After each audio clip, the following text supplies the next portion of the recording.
Olá, queridos e queridas estudantes do Colégio Cometa, aqui quem fala é o professor Max, da disciplina de Química, e esta videoaula é para tratar de alguns dos conteúdos que serão abordados na nossa AV1.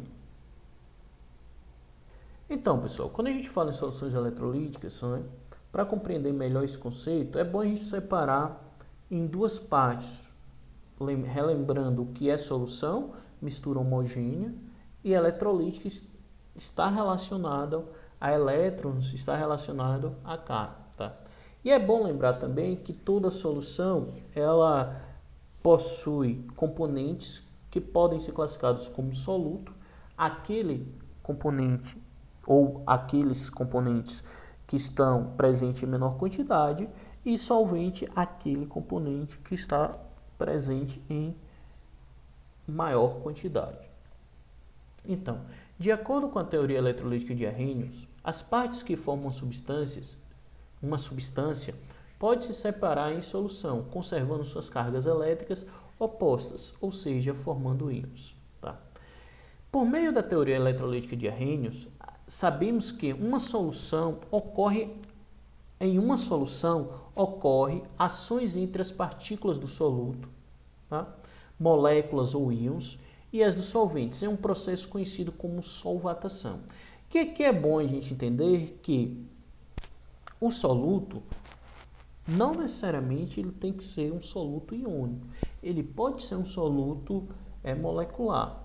O que vai valer para a gente chegar à conclusão que tem ou não tem íons presente na solução é que o soluto, quando interage com o solvente, essa interação, essa ação, ela pode ter intensidade de modo a formar íons no meio ou não formar íons no meio.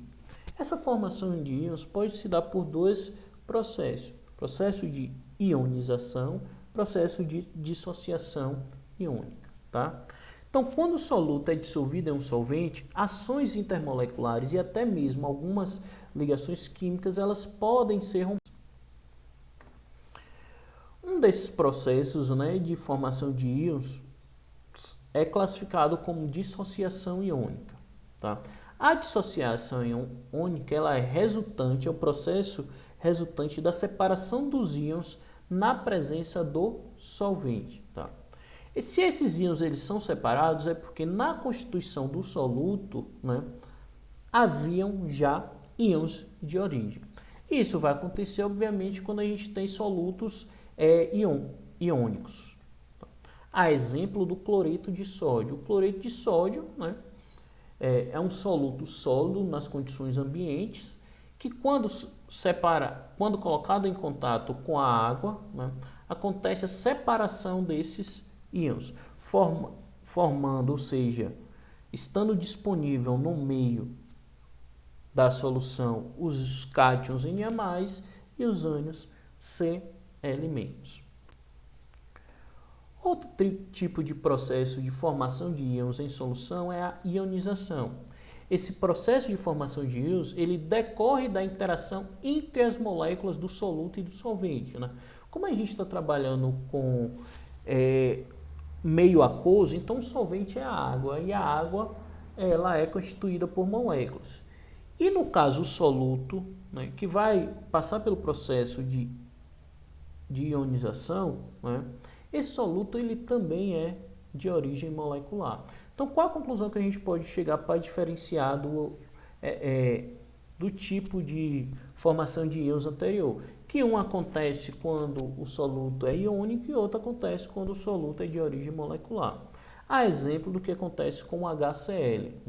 O HCl, quando colocado em contato com a água, devido à interação entre as moléculas de água e as moléculas do ácido clorídrico, vai acabar gerando para o meio íons H+, cátions H+, e íons Cl-. Tá? Tendo íons no meio, a gente pode dizer que a solução ela é eletrolítica, formada a partir da ionização das moléculas de HCl. A força dos eletrólitos, elas estão relacionadas com o seu grau de ionização, se o processo de formação dos íons foi através da ionização ou dissociação, ou grau de dissociação. Tanto o grau de ionização como dissociação é simbolizado pela letra alfa. Esse grau de ionização ou dissociação está relacionado com o percentual de íons em meio aquoso. Por que, Mate, você está falando em percentual? Porque nem todo soluto dissolvido ele vai gerar íons. Uma parte pode gerar e outra parte pode não gerar. Tá? O grau de ionização ele é calculado a partir do número de moléculas ionizadas dividido pelo número de moléculas dissolvidas. Já o grau de dissociação ele é calculado em razão do número de íons ionizados dividido pelo número de moléculas dissolvidas. Tá? Dessa maneira, quanto maior for o grau de ionização ou dissociação, então, ou seja, quanto maior esse valor for próximo de 100%, mais forte é o eletrólito. Para o caso do cloreto de hidrogênio, que é o HCl, por exemplo, para cada 100 moléculas dissolvidas, tem-se em média a 25 graus Celsius 92 moléculas ionizadas. E, portanto, ele é considerado um eletrólito forte. Porque quando a gente faz a conta aqui, ó, do grau de ionização, 92 dividido por 100 vai dar um valor igual a 0,92. Tá? Não eletrólito. Os não eletrólitos são as moléculas, por exemplo, que são solvatadas, entretanto não ocorre a formação de íons. Se não ocorre a formação de íons, não podem conduzir eletricidade, então formam soluções não eletrolíticas. Tá? Então disse apenas que a substância se dissolveu. Essas soluções são denominadas não eletrolíticas. É exemplo do que acontece com a glicose. A glicose ela se dissolve em água, ou seja, o açúcar ela se dissolve em água, mas não formam íons e, portanto, é uma solução que não conduz eletricidade e é classificada assim como solução não eletrolítica.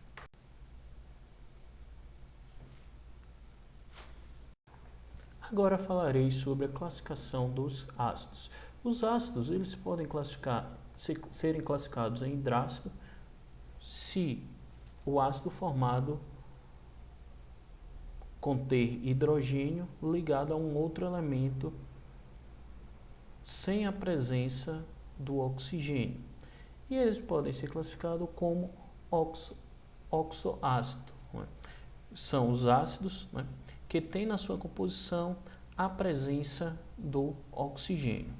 Nos oxoácidos a gente tem que prestar atenção em relação ao hidrogênio. Por quê? Nesse tipo de ácido, o hidrogênio que vai ser ionizado, ele está ligado direto ao oxigênio.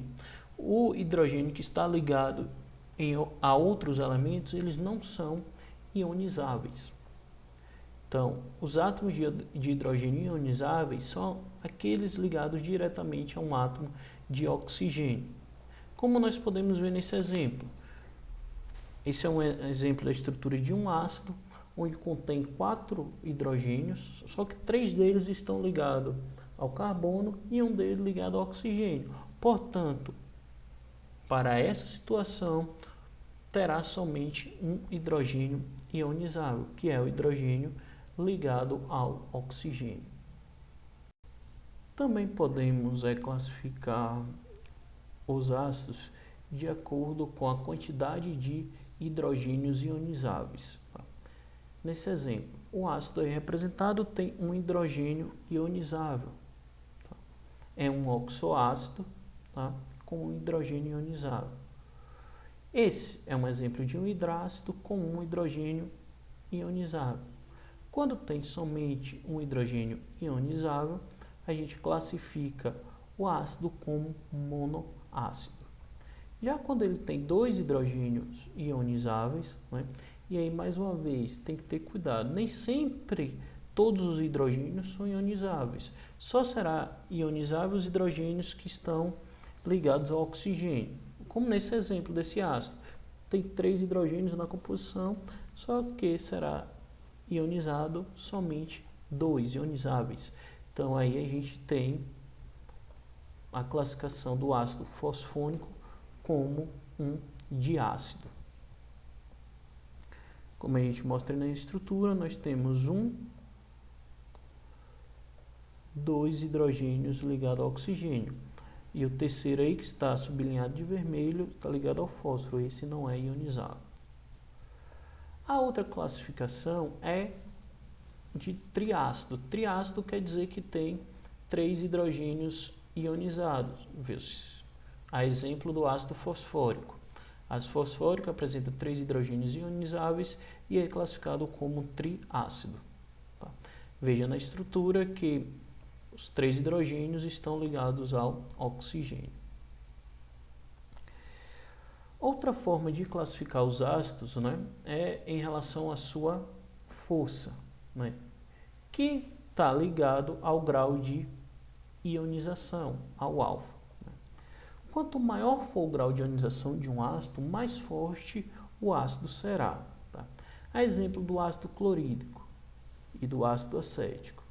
O ácido clorídrico, ele é um monoácido, é um hidrácido também. Mas aí essas classificações, elas são independentes. E aí nós temos o ácido clorídrico, né, com um grau de ionização igual a 98%, e assim ele é classificado como ácido forte. Já o ácido acético, que também é um monoácido, só que é um oxoácido, né, ele tem o grau de ionização igual a 1%, então um grau de ionização muito pequeno, né, e é classificado como ácido fraco. Já as bases nós podemos classificar de acordo com a quantidade de hidroxila que é produzida em meio aquoso. Né?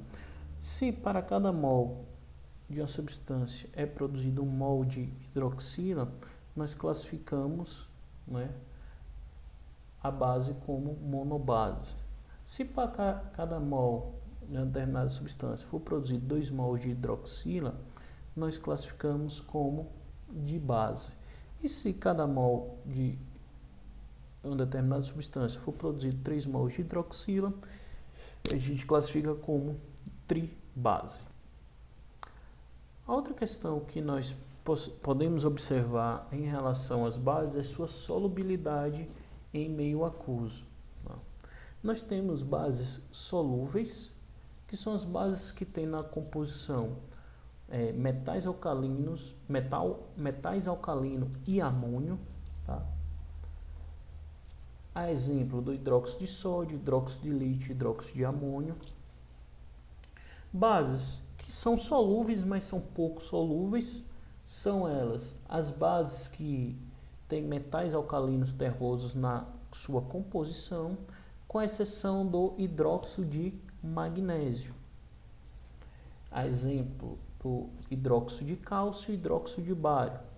E as bases que são insolúveis, que não solubilizam em meio aquoso, são todas as bases constituídas pelos demais metais, né, e o hidróxido de magnésio. Também podemos classificar as bases de acordo com a sua força, que está relacionada com o grau de dissociação iônica. O hidróxido de lítio, tá? Em água, dissocia formando o cátion Li+, e a hidroxila OH-. Nas bases de arrênios, que são constituídas por cátions metálicos e ânions hidroxila, quanto maior for a interação entre esses íons e as moléculas de água em relação à interação entre hidroxila e o cátion no composto, maior é a força da base, ou seja, esta tende a se dissociar em solução.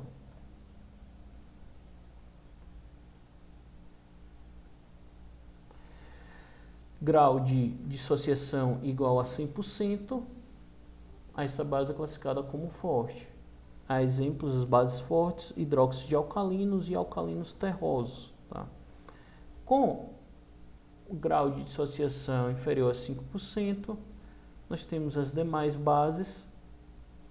E lembrando que dos alcalinos terrosos, cuidado só com o hidróxido de magnésio, viu? Devido à solubilidade dele em água. Exemplo de bases fracas hidróxido de alumínio. Outro tópico que nós discutimos para ajudar a caracterizar os ácidos e as bases é a medida de acidez a partir da escala de pH. A escala de pH ela está relacionada com a concentração de íons H+ em solução. Tá? Essa escala é uma escala que varia de 0 a 14 na temperatura de 25 graus Celsius. Então, nossa referência de temperatura é 25 graus Celsius. Tá? Se a gente estiver trabalhando com a solução que tem um valor de pH inferior a 7 e maior que 0, aí a gente classifica essa solução como uma solução de caráter ácido. Tá? E quanto maior for o pH, menos ácido é a solução. Se a solução apresentar um pH igual a 7, a gente classifica como uma solução neutra, não é nem ácida nem base. E se tiver um pH superior a 7 até 14, a gente classifica a solução como alcalina ou solução básica. Outra forma de identificar a faixa de pH da solução é utilizando um indicador. O indicador ele nos ajuda a encontrar, a ter uma noção, digamos assim, um pouco grosseira e não exata do pH daquela solução. Então, e como é que funciona o indicador? O indicador em contato com a solução, quando é a solução em determinada faixa de pH, ele apresenta coloração. Quando é a solução em outra faixa de pH, ele pode apresentar outra coloração. A exemplo do azul de bromotimol. Abaixo de 6, que é o ponto de viragem, coloração amarela. Acima de 7,6, azul. Então, azul de bromotimol é um bom indicador para a gente poder diferenciar se aquela solução é ácida ou básica. Já a fenolftaleína, ela não nos dá com exatidão se a solução é ácida ou básica. Quando o pH for 8,2 e a solução em contato com o indicador ficar incolor, porque 8,2 ainda está dentro de uma faixa básica. Tá? Existem indicadores naturais, a exemplo do repolho roxo, que em contato com as soluções ele pode apresentar essa diversidade de cores. E outra forma de encontrar o valor do pH é analisando a fita de pH e comparando com a tabelinha que vem na caixinha com as fitas de pH. A outra função inorgânica que nós discutimos foi a função sais, os sais. Os sais eles são resultados de reação de neutralização entre um ácido e uma base. Tá? Lembrando que toda reação de neutralização ela tem como um dos produtos a água. Tá? E o outro produto é o cátion proveniente da base, a ligação entre o cátion proveniente da base e o ânion proveniente do ácido. Tá? A exemplo da reação entre os produtos da ionização do ácido, que é H+ e Cl-, mais os produtos da dissociação da base, que é Mg2+ e hidroxila. Forma-se água, que é um dos produtos da reação de neutralização, mais cloreto, que vai ficar disponível no meio, mais magnésio. Caso a gente faça evaporar toda a água presente no meio, os íons cloreto vai interagir com os íons magnésio, formando o cloreto de magnésio. Então, caso haja evaporação da água, vai acontecer um reagrupamento dos íons, formando o sal, né, cloreto de magnésio. Então, sais são substâncias provenientes da reação de neutralização entre uma base e um ácido. Lembrando, a base fornece o cátion do sal e o ácido fornece o ânion para a composição do sal. A hidroxila e os íons H+, eles se ligam formando água. Os sais também, nem todos os sais são solúveis em água, né? A gente tem que observar a composição do sal, tanto o seu ânion como o seu cátion, como a gente pode ver aí nessa tabela. Nitrato e nitrito são ânions que, independente do cátion ligado a eles, eles são solúveis em água. Agora, halogenetos, né, que são todos os ânions da família 7A. Quando ligado a prata, cobre, mercúrio e chumbo, eles são praticamente insolúveis. Sulfatos, quando ligado a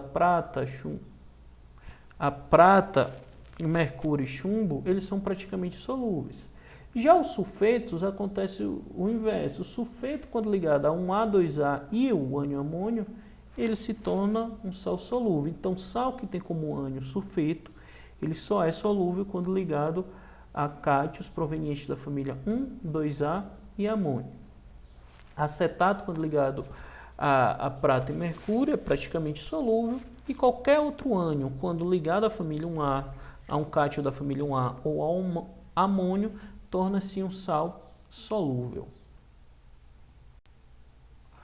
E agora os óxidos, né? Para a gente finalizar a nossa revisão. Óxidos, o que são óxidos?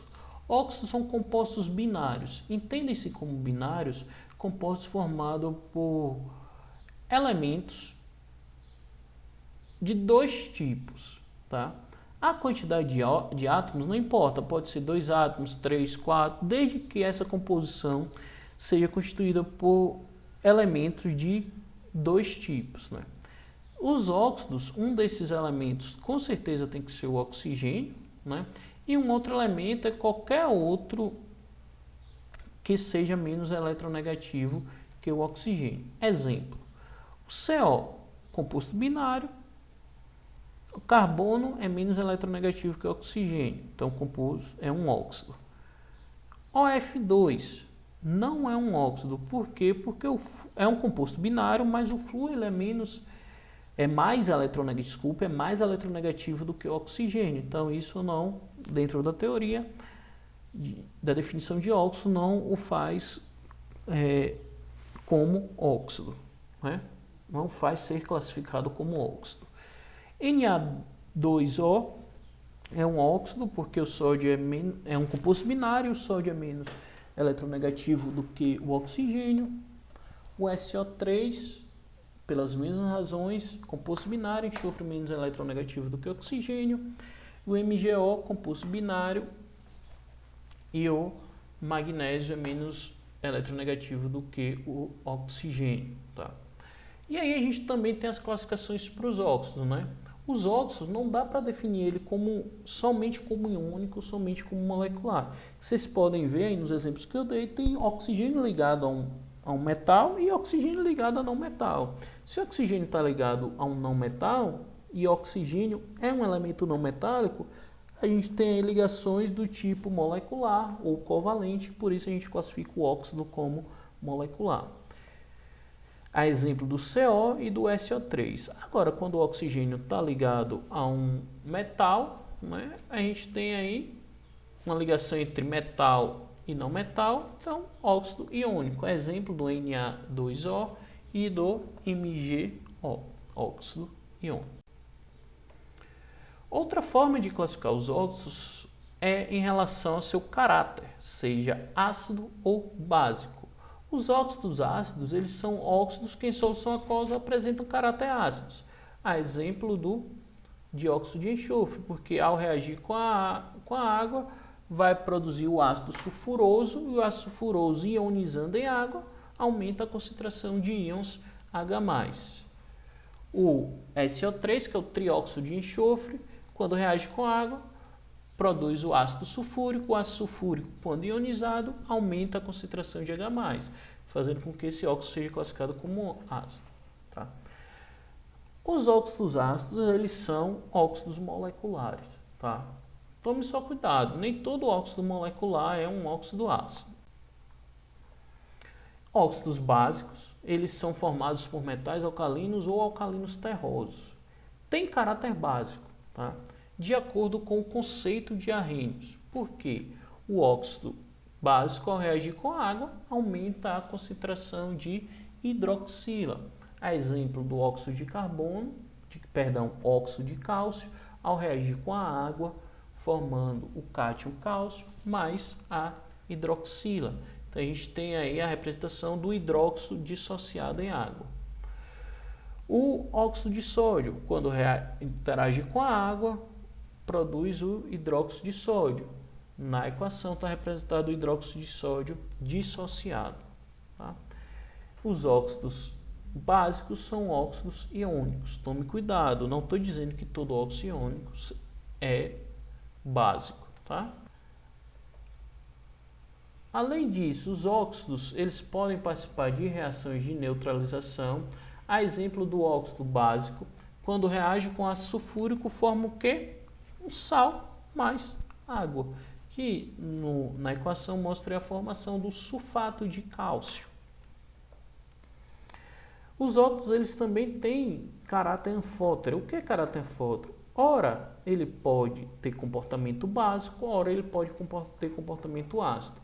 Vai depender com qual outra substância ele está reagindo. A exemplo do óxido de zinco, tá? Do monóxido de zinco. Quando reage com ácido, né, vai produzir um sal, que é o cloreto de zinco, aí está a representação dissociada, mais água, participando de uma reação inclusive de neutralização.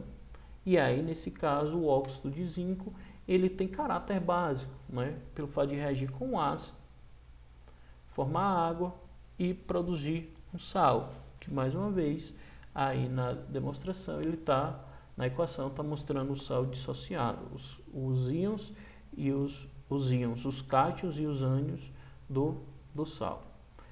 Ele também pode reagir com uma base, como vocês podem observar nessa equação, formando um sal, que é o zincato de sódio, mais água. E aí também está representado os íons dissociados. Tá? Além do caráter anfótero, nós também temos óxidos neutros. Os óxidos neutros são aqueles óxidos que não reagem com água nem com sais e, portanto, não apresentam caráter nem ácido e nem básico. A exemplo do monóxido de carbono.